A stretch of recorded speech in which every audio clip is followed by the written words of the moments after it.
Assalamualaikum warahmatullahi wabarakatuh.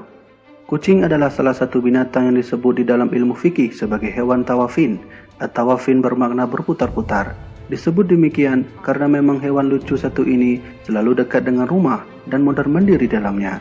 Itulah sebabnya di sisi lain Rasulullah SAW membolehkan memegangnya karena kucing adalah salah satu binatang peliharaan yang suci, baik suci pada kulitnya ataupun pada bulunya.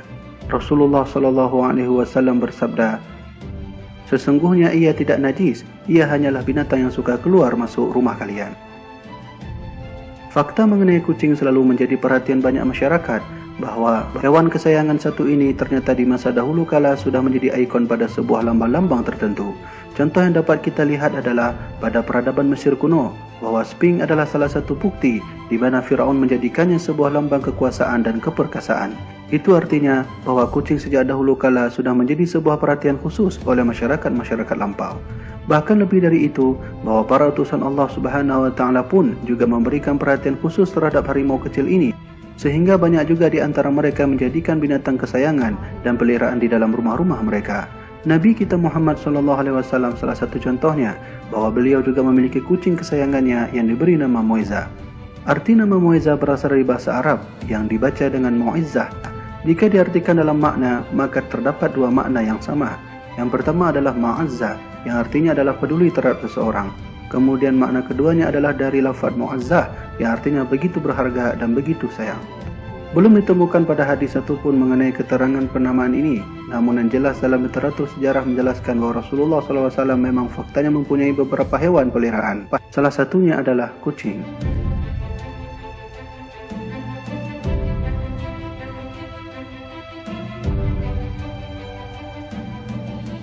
Bukti dari adanya kucing di rumah Nabi sendiri adalah merujuk kepada setting sosial pada masa beliau.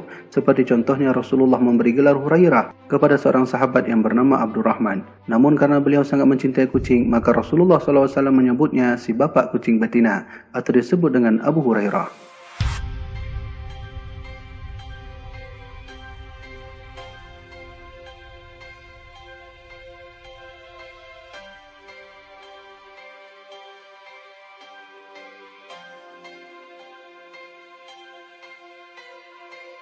Pada sisi lain juga dapat kita lihat dalam beberapa hadis beliau yang mengungkapkan beberapa penyebutan kucing saat beliau menjelaskan najis pada dirinya dan juga beberapa hukum yang terkandung padanya. Singkatnya adalah Rasulullah SAW termasuk salah seorang Nabi dan Rasul yang pernah memberi perhatian khusus kepada hewan lucu ini. Beliau sangat sayang kepada binatang, tidak terkecuali pada kucing. Itulah sebabnya Rasulullah SAW menyuruh kita untuk selalu menyayangi apa yang ada di bumi, termasuk di antaranya adalah kucing. Beliau pernah bersabda, "Orang-orang yang penyayang niscaya akan disayangi pula oleh Ar-Rahman, yaitu Allah Subhanahu wa Ta'ala. Maka sayangilah yang di atas muka bumi, niscaya yang di atas langit pun akan menyayangi kalian."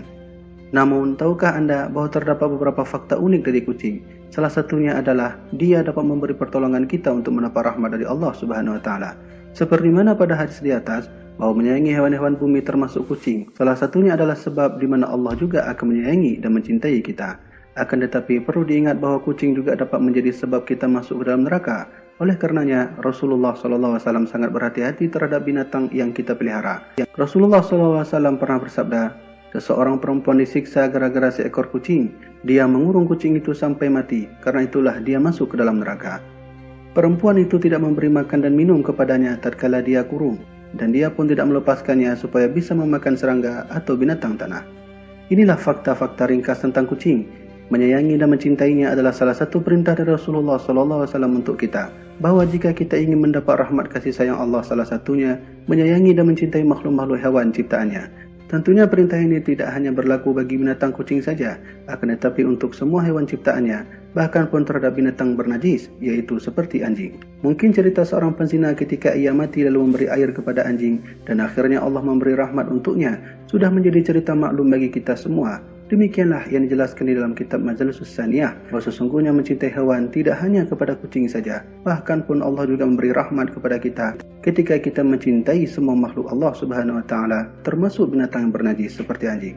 Ini bukti kecil bahwa menyayangi binatang walaupun ia bernajis, maka Allah akan turunkan rahmat kepada mereka. Semoga penjelasan ini bermanfaat.